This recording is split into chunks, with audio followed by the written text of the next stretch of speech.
leadership. This is the Greater Love Missionary Baptist Church on Jensen Drive. I want to make sure that we thank all of the volunteers. I want to thank particularly UMMC, Tyrone Jones, and Kosha McDavid, Emmanuel Muhammad, Hein Silla, which is the pharmacist, and all of the volunteers from the University of Houston. Let's give them a very big hand. They're right over here. We have Javier Samuels, but from the University of Houston, Ilan Gelman, Natalie Cahill, Ariana Selp. Is that right, almost? Yeah, let's give them a very big hand. And we have the Northline Dancers. I am here at Greater Jerusalem. I would imagine this is in the heart of the North Side. Yes. Jensen Drive is a very historic neighborhood, and the census tract reflects that it is a neighborhood that has both Hispanics and African Americans. Yes. That's why I'm here today. I'm not going to mince any words. First of all, I will say that the governor needs to do more by calling the President of the United States, the federal government, so that we can elicit and receive federal resources as it relates to nurses and other equipment. That has been done by Arkansas, Mississippi, and Arizona, Republican governors who have called the federal government, and they've been giving the national disaster medical teams. That is what we need. Our hospitals are saturated. Our nurses are exhausted. Not my words. I just came from the Lyndon Baines Johnson Hospital to emphasize that beds are not being tended to. The outside tent area where they desperately need for COVID patients, they cannot open because they have no nurses. So I am insisting that there be that relationship. But I've written to the President of the United States, to Jeff Zients, who is the head of COVID-19 task force. We have spoken today, and they are committing to helping me with Health and Human Services and FEMA to bring resources to those who want the resources. We're trying to work to discern how we get that done, which is to get these resources where needed. But in the meantime, we're doing two things here. We're testing people for COVID-19. I've got a commitment from the federal government that they will help us to ramp up testing, because people, when they don't get vaccinated, then they create a spread, and it is important to take note of the fact that they create a surge and they create an increase in people that are hospitalized. There are 151,415 cases in the last week of COVID-19 cases in the United States, the highest ever. The state of Texas has a 19% infection rate. Last week it was 18. It's now surged to 19%. Where you can feel comfortable is maybe 10% and under. We're at 19%. Dr. Williams, George Williams, who is a medical chief of the ICU at Lyndon Baines Johnson, said he expects this to surge, not go down, but to go up. So why am I here at this great church, this historic church? Pastor, how old is the church? It's about, I want to say about close to 100 years. 100 years. That's why I came here, and I want to highlight this church. They're still standing. Let's give them a very big hand.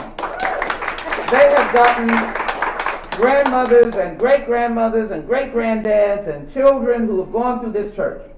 But the church happens to be a church that serves the wonderful, diverse community.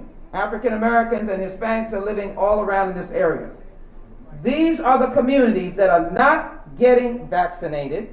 I am tired of mincing words anymore. I will lower my voice. 25%, which is an outrageous number, are vaccinated. And what is happening is, as doctors are black and Hispanic, because they are not getting vaccinated. So this is a personal cry. It is to get vaccinated, because you're going to wind up infecting someone else, getting that person sick, infecting a loved one. Today I went to a funeral of someone who died of COVID-19 complications. I have gone to funerals over and over of people dying of COVID-19 complications. In Florida, what more do we have to say to be able to tell you that this is a no-nonsense, no-playing game? And if you're going to play with fire, I believe that it endangers your neighbor. It endangers your family member. It endangers your loved ones. And that's why I wanted to be at this church, and I'm so grateful because a church that's been here for 100 years, they have a long legacy. And I want to congratulate them. So far, we have vaccinated 14. We're still here. I've just got on the radio. I'm hoping that we will get some more that will come in. Everywhere I can go, I'm trying to vaccinate. But I've gotten the federal government on my request to help ramp up testing as well. But testing does not keep you from being sick. It does give you the knowledge not to go and infect someone else because you're COVID-19 positive. When the children go back to school, all of our school districts have now stood up and are prepared to stand against and to violate what I think is an unfortunate order by the government of this state. And that is that they cannot have mandatory masks, that they cannot contact trace, or they cannot tell you if one child in your child's class is positive. The Secretary of Education, at my request, has now written a letter to the governor and the commissioner of education and saying that their provisions are in violation of the federal requirements in order to provide for safe, secure position for our children to go back to school. HISD will start on the 23rd. I think Fort Bend starts next week. Other school districts have started this week. And unless we follow the Centers for Disease Control policies to ensure that we make sure that these children are masked, that there is contact tracing if someone is discovered to be infected in the class, 6-year-old class, first graders, second graders, these are children. And the one thing about children, they're resilient. And all the parents talking about how difficult it is, I cannot speak for them. They have a right to speak for their children, but I have seen little children wearing masks happily because they do what you encourage them to do. They're proud of that mask. They show that mask, they're proud. You know what? They understand. My 6-year-old grandchildren, they understand the COVID, as they call it. They understand the mask is to save their lives, but to help their fellow students. Children are more eager to be helpful than anyone else. And if you tell them they're helping everybody, they are happy about that.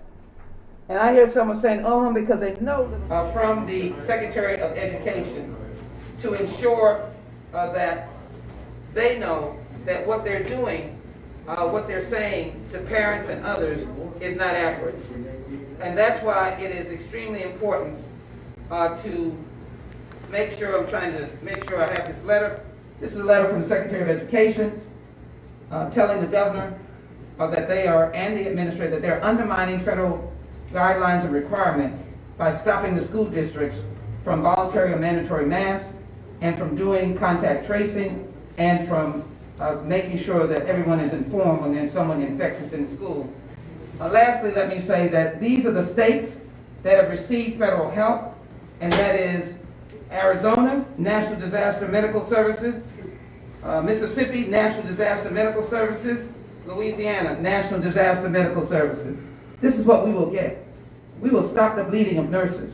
We can't do it with a mere 2,500 when we had 14,000 extra nurses coming in from out of state last year. How can we do it with a measly 2,500? We welcome those, but we'll run through those in a minute. And the nurses are exhausted, and our doctors are needing help.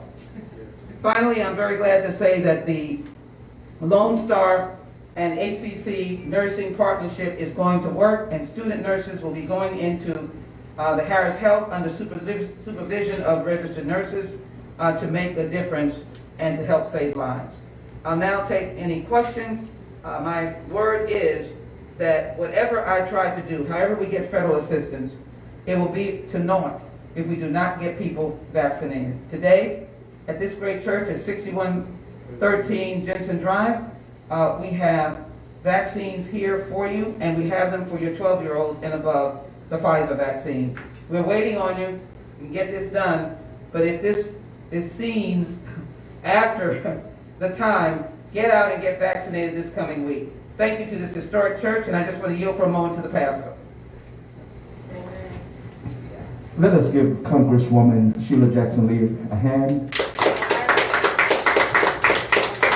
Yes, we really appreciate her coming out of her busy schedule to come out and speak with us. Amen. And we want to thank also Ms. Harris. Amen. Come on, let's give her a hand. All right. Also, Brother Tyrone amen, for making this a great event here. Let's give them a hand. We really thank you all for coming out today. This has been great, awesome, and we want to encourage those that haven't had their shots to come out. Come on out, and we're going to have a round for second shot to come out. And we'll let you know about that in the future. But again, we want to just thank Congresswoman Sheila Jackson Lee for coming out. Let's give her another hand. Are you vaccinated, Pastor? Pastor is vaccinated. I'm so happy everybody up here vaccinated. My good sister, you got a good amen. What is your name? Vivian Baptiste. This is Baptiste. I got to thank Sister Baptiste. If you helped us with this, we are so grateful to you. And how long have you been in this church, madam? Since 1980. 83? In the last century. Yes. So this is a historic church. You've been here for almost going on 50 years. Not yet, but almost. All right. So I'll take any questions at this time, but this is what we're doing. We're going into churches. We're going into schools. We're going into parking lots. We're going to go anywhere we can to get people vaccinated all through August into the winter. We want to congratulate the mayor for the Super Saturdays that are going on in our congressional district, but we need to get people who are not going over to those sites to come to familiar places like their church. And here we are in an open space for you to get vaccinated. You can do it until 5 o'clock. If you are looking as we speak, until 5 o'clock. I'm grateful to you. Thank my staff as well for helping every week with these vaccination sites. And certainly, again, we appreciate Tyrone Jones as well for the work that he has done. He has been with us every week. We thank him so very much. And we thank United Memorial Medical Center. That's the little engine that can. The little engine that can. Little red engine, I call them, that has vaccinated millions and been with me, 156,000 people tested, and then thousands upon thousands vaccinated, but not enough, because the numbers in the Hispanic and African American community are still 30% and under. We may be going up a little bit. I beg of you to get tested for your families and for your children. Again, we thank you. Any questions?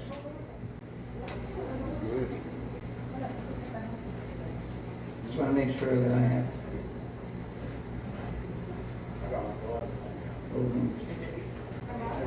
I want to finish on this idea of the booster so that people can understand what has happened. Nobody is going to be denied a booster shot that already has been provided vaccines, but the initial booster shots are for really people with low immune systems. That means they are on chemotherapy. They may have diseases like leukemia, and we understand it is about whether the vaccine is still strong enough in their system. Please do not believe that you're being denied a vaccine. The booster research is still going forward, and also the research for giving it to children under 12.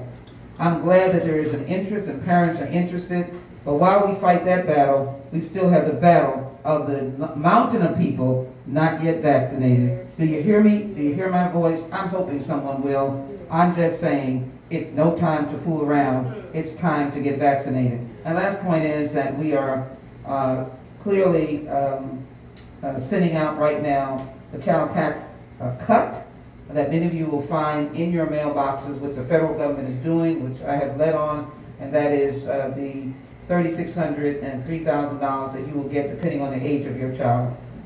We hope that this will help you get over the hump, but the only thing that's going to save your life is if you do get vaccinated. If you do get vaccinated. And I think that is a crucial point. Let me have you all step away for just 1 second so I can just do this on Afghanistan. Just going to do this.